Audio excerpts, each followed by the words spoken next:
એટલે હકીકતની વાત છે. વાહ, બુદ્ધિશાળી છે માણસો, ભગવાનના ગારિયા કરી નાખે.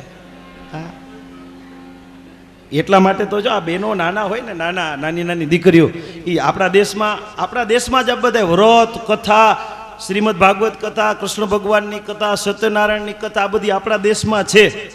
આપણા દેશ સંસ્કૃતિનો દેશ છે. હે, શું કામ?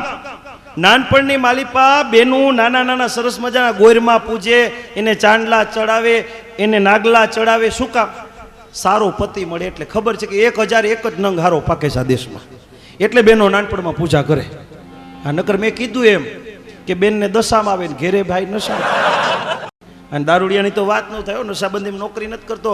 અમારા ભુજમાં 3 દારૂડિયા દારૂ પી ગયા પછી ફૂલ નશામાં. મારા બાપુજી ભાદરમાં પડે વેણુમાં નીકળે.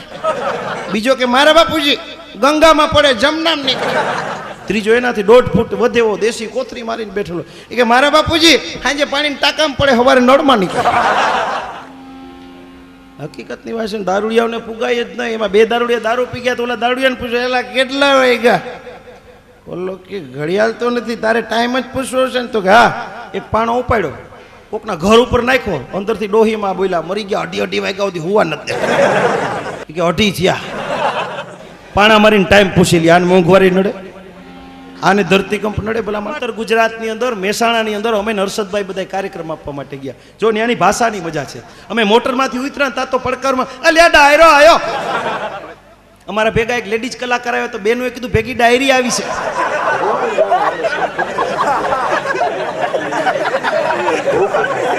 મેં કીધું અહીંયા ભજન કેમ કરવા?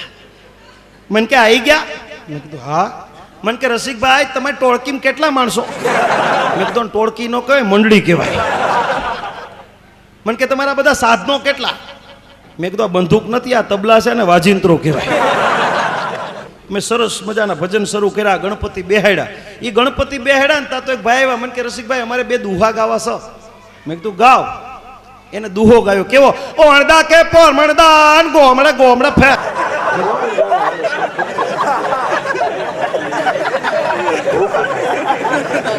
કોડા અને દુહો નો કહેવાય, ડખો કહેવાય. દુહો તો 10મો વેદ કહેવાય. હે કે એક દુહાની માલિપા મારા તમારા જીવનની કાંઈક વાતું આવતી હોય. એક દુહો છે કે મેં મરા તેરે કારણ તું મત મરના મેરે કારણ, મેં મરા તેરે કારણ તું મત મરના મેરે કારણ, અગર તું મરેગા મેરે કારણ તો ઉપર ઓર કોઈ ખડા હે તેરે કારણ. દુહાની વાત આટલી છે, પણ ક્યાં લખાણી કે જ્યારે મછિયારો માછલી પકડવા માટે થઈ અને સમુદ્રના કિનારે જાય અને માછલીને પકડવા માટે થઈ અળસિયાને મારે.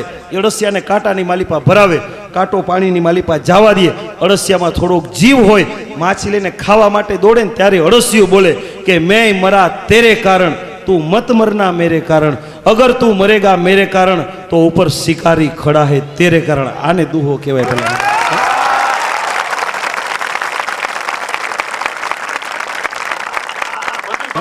કે જે વાતની માલિપા મને તમને કાંઈક જીવનનો સાર મળે. હવે એ અમે જા એના દુહા સાંભળ્યા, પાછા ગણપતિ બેહાડ્યા ને 2 ભજનો કર્યા. તા બીજા ભાઈ આવ્યા. મને કે રસિકભાઈ અમારા ગામને ટભા ગોર છે, રામાયણ બહુ સારી વાંચો. મેં કીધું આપણે રામાયણમાં જ શું તો ભજન કઈ પૂરા થાય? મને કે નહીં રસિકભાઈ શોર્ટમાં, એકદમ શોર્ટમાં. મેં કીધું શોર્ટમાં રજૂ કરતા હોય તો કરો. એને શોર્ટમાં રામાયણ રજૂ કરી. કેવી રીતે? પેલા દશરથ રાજા ખરાન, ઓડિયન્સ બધા એમ કે હો વાહ. પેલા દશરથ રાજા ખરા, એને 4 દીકરા. એકનું નામ રોમ, એકનું નામ ભરત, એકનું નામ લક્ષ્મણ, એકનું નામ શત્રુઘ્ન. શત્રુઘ્ન હાવ સીધા કુંજોડ બોલે જ નહીં હોવા. એમાં એક દાડો દશરથ જેમ થયું કે હેડો કઈ ચોક ફરી આવી. બધા ફરવા જ્યાં ફરીને વળતા હેડતા હતા. રથનું પડ્યું નેચરી જવાની તૈયારી. કઈ એમાં ઓગળી નાખ્યું, ઓગળીના ફૂરચા. ઓવા.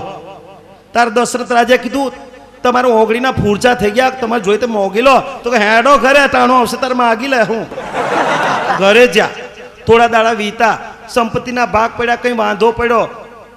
તારે કઈ કીધું વચન આલો. દશરથ રાજા કે મોગી લો. તો કે ભરતને ગોદીન, રામને વનવાસ. ભગવાન કે પપ્પા મુંજાવમાં વનમાં હેડો છું. માં જાનકી કે હું હેડો છું. લક્ષ્મણજી કે હું હેડો છું. આ કહ્યું કે અમે બધા હેડીશ, બધા હેડતા જ હેડતા રાત પડી બધા હુઈ જા. રામચંદ્રજી ભગવાન જાગીને કે હેડો નાહી જઈ નિકા આખી વખતે વોહે આવશે. નાહી જા.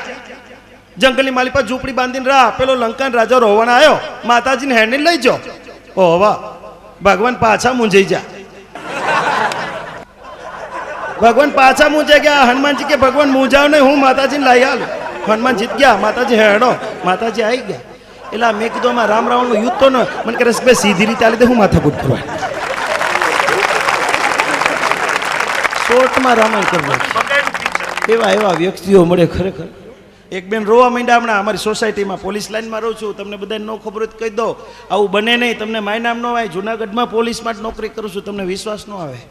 22 વર્ષની નોકરી થઈ, પણ ભગવાનની કૃપાથી આવી સારા મજાના કાર્યક્રમો આપું છું. નકર અમે પોલીસ ખાતા અને કૃષ્ણ બે એક જ. તમને સાબિતી આપી દો કે કૃષ્ણ ભગવાન છે એ માથે મુંગટ પહેરતા, અમે પોલીસવાળા માથે કાળી ટોપી રાખી. કૃષ્ણ ભગવાન છે એમાં મોરપીંછ રાખતા, અમે અમારો ઓલો મોનોગ્રામ રાખી. કૃષ્ણ ભગવાન છે એ પિતાંબર પહેરતા, અમે ખાખી ડ્રેસ પહેરી. કૃષ્ણ ભગવાન છે એ કઈડે કંદોરો બાંધતા, અમે પટ્ટો બાંધી. કૃષ્ણ ભગવાન છે હાથમાં વાંસળી રાખતા, એ વાંસળીના સૂર વગાડે, ગોપીઓ ભેગી થાય, અમે બધા લાકડી રાખી, માણસો ભાગી જાય. કૃષ્ણ ભગવાન છે એ પગની માલી પર મોજડી પહેરતા, અમે 2 કિલોના કાળા બૂટ પહેરી. કૃષ્ણ ભગવાન છે એ ગોપીઓનું દાણ માગીને ખાતા, ને અમે લાયસન્સ છે. એટલે અમે આમ બધા કૃષ્ણનો અવતાર કહેવાય પાછા પોલીસ ખાતાવાળા. એક સમય એવો હતો કે પરણી સ્ત્રી હતી ને એ કોઈ દિવસ પોતાના પતિનું નામ નહોતી લીધી. શું કામ? શાસ્ત્રોમાં એમ કીધું છે કે જે સ્ત્રી પોતાના પતિનું નામ લઈને બોલાવે તો નામ એનો નાશ છે, માટે પતિનું કોઈ દિવસ નામ નહોતી લીધી. પરણી સ્ત્રી છે. આજે આપણા દેશની અંદર નામનો ફેશન થઈ ગયો કે નામ ન લેવાય. પણ મિત્રો, નામ ન લેવાય એનો તમને દાખલો દઈ દઉં કે સુરેન્દ્રનગરના રેલવે સ્ટેશન ઉપર એક 60 વર્ષના બાપા રેલવેની ટિકિટ લેવા ગયા. જઈને કીધું, સાહેબ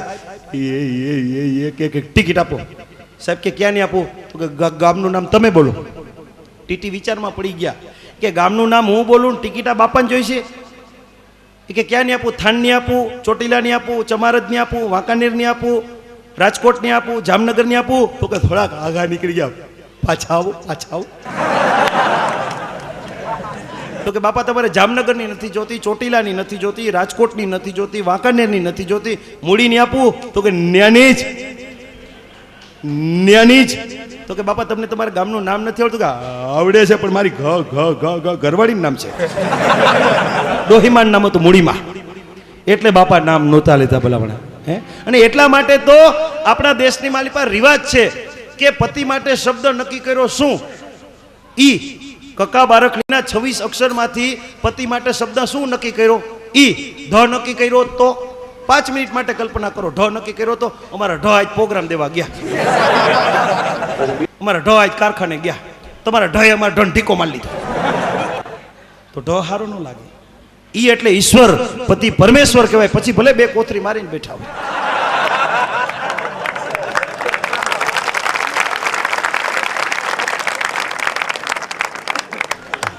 કહેવાય પરમેશ્વર. કવિ હોય ને, કવિ એને કોઈ દિવસ કંઠ ન હોય. મારા લેખકો એમ કે જે કવિ હોય, જે લખતા હોય, આ ભજનો લખ્યા, જોક્સ લખાય, કવિને કોઈ દિવસ કંઠ ન હોય. કંઠ કોને સારો હોય? કોયલને.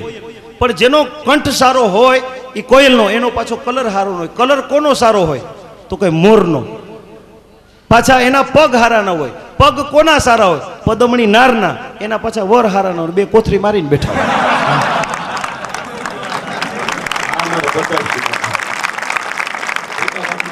જુનાગઢની અંદર શરૂઆતમાં બદલી થઈને આવ્યો. આમાં નામ આવે તો માફ કરજો. એક દ્રશ્ય મેં જોયું. જુનાગઢના બસ સ્ટેન્ડના પ્લેટફોર્મ પર એક બસ મુકાણી. એક જણો આલ્સસન કુતરી ઠેકડો મારે ને એમ સીધે સીધો વારીમાંથી ઘૂસી ગયો. સુમિત્રા આયા. સુમિત્રા ગોઠવાઈ ગઈ. 3-4 છોકરા ગોઠવાઈ ગયા, બધા ગોઠવાઈ ગયા. એમાં કંઈક પાણી બાણી થઈ રહ્યું. એટલે સુમિત્રાએ કીધું કે જાવ ને, પાણી ભરી આવો ને. એ સુમિત્રાના વર પાણી ભરવા ગયા. કંડક્ટરે બેલ મારી, ટીંગ ટીંગ. સુમિત્રાએ ડોકું કાઢ્યું. અશોક, જલ્દી કરો, બસ ઉપડે. પાટલી સીટમાં 60 વર્ષના માજી બેઠેલા. કે બેટા તાર માસીનો દીકરો? ના ના, ટીનિયાન પપ્પા. તો કે બેટા નામ ન લે. કે અમે તો લેશું, કોલેજમાં રહેતા હતા, લવ મેરેજ કર્યા. કે તો લ્યો. એટલે ફેશન એટલી બધી આંટો મારી ગઈ છે બોલાવાના. તકલીફ બધી આવી ગઈ. એનું કારણ એ છે કે જ્યાં જુઓ ત્યાં ફેશન. જેવો મોબાઈલનો યુગ છે ને, એવો આજથી 2 વર્ષ પહેલા ક્રિકેટનો જબરજસ્ત ક્રેઝ. એ વખતે ભારતના વડાપ્રધાન અટલ બિહારી વાજપેયી એવું નક્કી કર્યું કે આ વખતે જો ભારતના ખેલાડી હારી જાય તો મારીને તોડી નાખો. ભારતના ખેલાડી હારી જાય તો મારી મારીને તોડી નાખો, આવું નક્કી કર્યું. પહેલી મેચ હારી ગયા, બીજી હારી ગયા, ફાઇનલ મેચ હારી ગયા. 4 કોરથી મારો શરૂ થયો. પોલીસ બંદોબસ્ત વચ્ચે ગાંગુલીને ને સચિનને ને બધાને ઘર સુધી પહોંચાડ્યા. એમાં 10 દિવસનો સમય વીતી ગયો એટલે સચિનના પત્નીએ કીધું બીજું બધું તો ઠીક, મેચમાં તમે ગમે એ ફિક્સિંગ કરીને આવ્યા હો, મારે એ નથી, આપણું શાકભાજી લઈ આવો. સચિન કે બાયણે નીકળ્યા જેવું નથી, મારીને તોડી નાખશે. તો કે એક કામ કરો, તો કે શું, મારી સાડી પહેરી લ્યો. સચિનના કુરકુરિયા વાળ, કીધા પહેરી કિક મારી, સાડી પહેરી, છુમક કરતો ગયો શાક માર્કેટ. શાક માર્કેટમાં જઈ જે બેન બટેટા વેચતા હતા ત્યાં જઈને પૂછ્યું, બેન બટેટાનો શું ભાવ? ઓલી બટેટા વાળી કે કા સચિન લીટો, એ કે ઓળખે છે. નો જવાય, ધંધો ન કરાય. ઘીરે આવતો રહ્યો, એની પત્નીને કે ત્યાં ગયા જેવું નથી. કા બટેટા વાળી બાઈ ઓળખી ગઈ? તો કે ઓળખી ગઈ. તો કે એક કામ કરો, તો કે શું, કાલે છે ને પંજાબી ડ્રેસ પહેરીને જાઓ. કોણ ઓળખશે? સચિન પંજાબી ડ્રેસ પહેર્યા, ઊંચી એડીના ચંપલ પહેર્યા, બોબકટ વાળ ઓળ્યા, ગોગલ્સ લગાડ્યા, છુમક કરતો ગયો શાક માર્કેટે. જે બેન ટમેટા વેચતા હતા ત્યાં જઈને પૂછ્યું કે બેન ટમેટાનો શું ભાવ? ટમેટા વાળી કે કા સચિન લીટો હોય કે ઓળખે છે, નો જવાય. હવે એ કે જાવ જ નહીં. તો કે છેલ્લી ટ્રાય. તો કે શું, ગુજરાતી સાડી પહેરો, સરસ મજાનો લાજનો ઘૂંઘટો તાણો, તમને કોણ ઓળખશે? કોથરો ભરી આવો. સચિને ગુજરાતી સાડી પહેરી, લાજનો ઘૂંઘટો તાણી અને શાક માર્કેટમાં ગયો. અને જે બેન કોબી વેચતા હતા ત્યાં જઈને પૂછ્યું, બેન કોબીનો શું ભાવ? એટલે ઓલી બાઈ કે કા સચિન? તો કે ઈ તો કે મારી માં ઓળખ જ કે. તો કે હું ગાંગુલી.